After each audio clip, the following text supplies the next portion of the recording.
Hello everyone, welcome back to the channel. In this video, we dive into best Cash App tax tips. So let's quickly dive into it. If you use Cash App for Bitcoin or business payment, a few tax tips can save you trouble. Cash App gives you a downloadable tax form for all your Bitcoin trades. So grab your 1099 BLE and track your gain, because every sales or conversion is taxable. The FIFO is used by default, so your holders Bitcoin is counted first, something that can change how much you hold. And remember, selling Bitcoin is taxable, but sending it to another wallet isn't.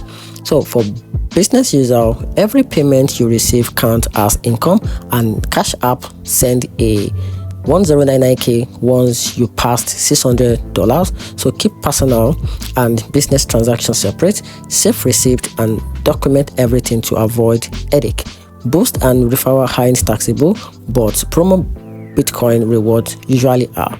And if this helped, like the video, subscribe for more simple money tips, and drop comment if you want me to create a full Cash App tax checklist for you. And that's it.